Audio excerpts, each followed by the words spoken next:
My name is Drew Winter, and I'm absolutely filled with joy and gratitude that I get to be a part of this breakfast, and I thank you all for being here. It's all because of people like you that help us out, that get us to this point. You know, all it takes is that, putting that hand out there to help us up and get us to where we need to go. You know, in the past, I actually probably wouldn't be the kind of person you would ask to come and speak at a breakfast like this. About 4 years ago, I was a full-blown homeless drug addict.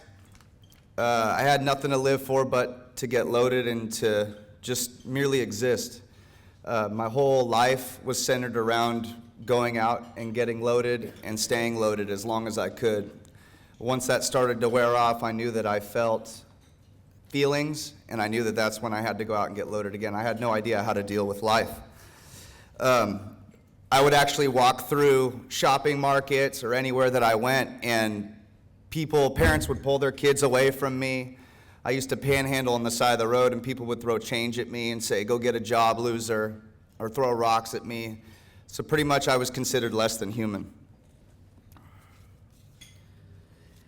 It felt to me as though I was condemned by society to die out on the streets.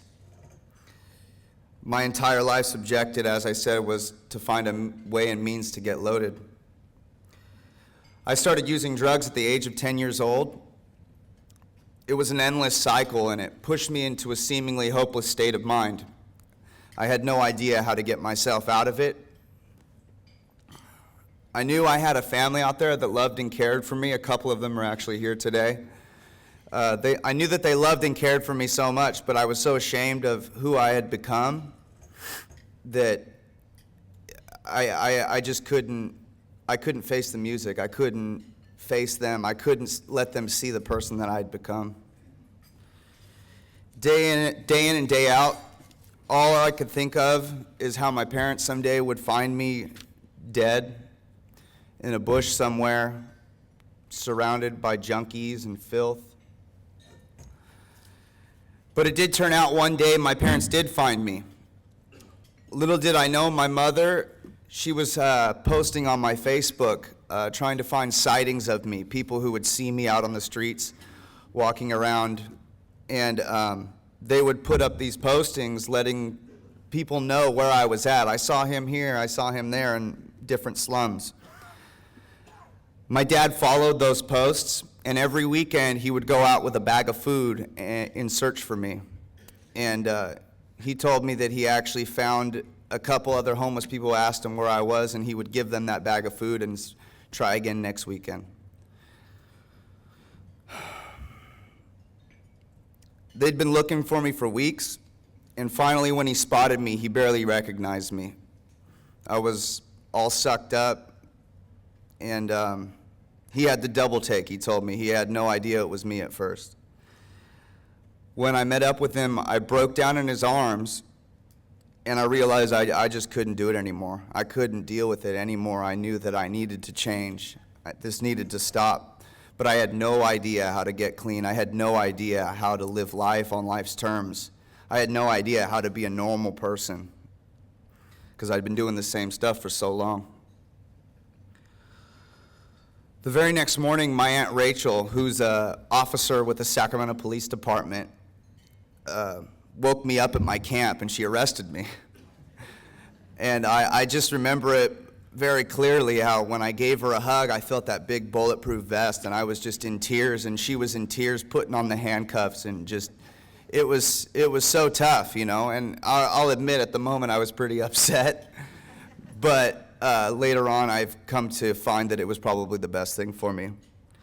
My father, who actually promised me that he wouldn't tell anyone where I was at, he decided that if he didn't tell anyone where I was at, he didn't know if that would be the last time he'd ever see me alive. He said that I was in such a bad state that he felt that if he wouldn't have told anybody then he probably would have found me dead. And I believe that. I'm grateful that he made that call. I was in jail for the very last time on August 14th, 2011, for 3 days, and then released, and I took a taxi to a rehab. There was a taxi waiting for me right out in front of the jail. At rehab, this is where I learned I was important. I knew that I was important at this point, and if I stayed clean, I could have a real normal life, just like everybody else. That was the goal, always, just to seek normalcy, just to be normal. After spending 6 months in rehab, I ended up coming up on the list for the VOA Mather Community Campus.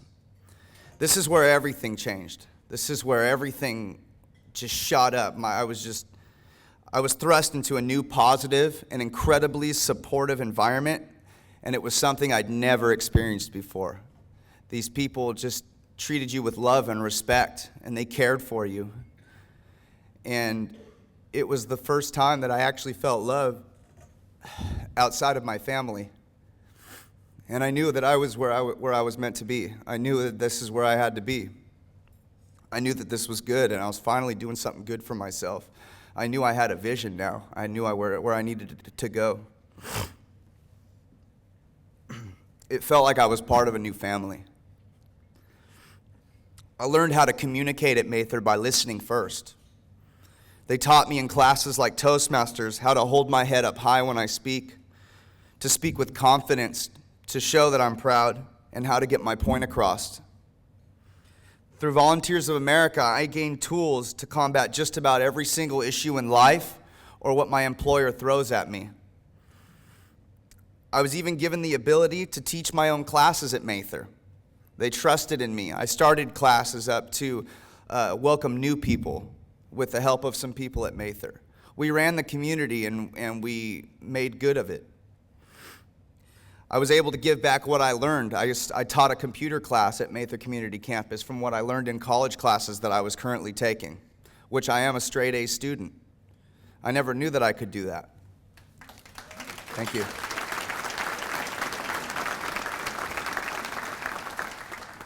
And thanks to Volunteers of America and Mather, my life has become something that I never imagined. It's honestly a life beyond my wildest dreams. I never thought that I'd be here. I always knew deep within my heart that I would die in that bush. I knew that that's where I was condemned. I was going to be there forever. It didn't turn out to be the case. Today, I'm a father of 3 little boys.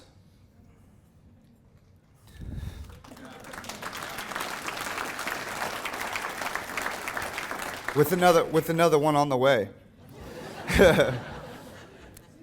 And, a funny story. One day, we wake up in the middle of the night. It's about 2 in the morning. And we go in, our oldest son, Jacob's in there, and he's watching movies. He found a movie inside of one of our DVD cases. And he's watching a shoot-'em-up movie, and I walk in there, I'm like, what are you doing? It's 2 in the morning. He had a bathrobe on and his sunglasses in his front pocket. He was trying to look all cool, right? And we asked him, what are you doing? He says, I want to be a man just like you. And that, it's things like that I live for today, I never imagined this life possible. Today I get to show them what a real man looks like. I get to show them that real men don't walk out.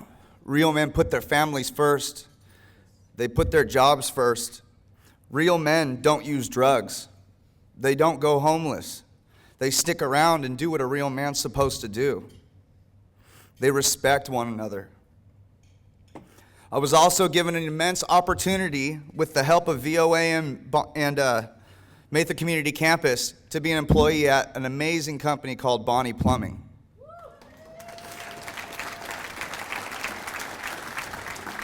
This is a new part of a new life, a work family that I get to be a part of. VOA looks for quality employers who are willing to hire the once homeless. I know today that homelessness is not the end. It's not the end. Many people think it is, but it's not. I thought it was one time. I know that it's merely just the beginning. This is where it all began for me. I get to live 2 lifetimes in one life. 2 separate lives in one lifetime. I worked really, really hard to get to where I'm at, and I had a campus, Mather Community Campus, full of support behind me, encouraging me every step of the way. I'm forever in debt to VOA and for the life I have today. And at the drop of a dime, anytime that VOA or Mather asks me to speak for them or to help somebody out there, I would do it at the drop of a dime because of everything that Mather and VOA has done for me. I want to thank you all for being here today, and thank you so much for sticking around, and please enjoy your breakfast. Thanks.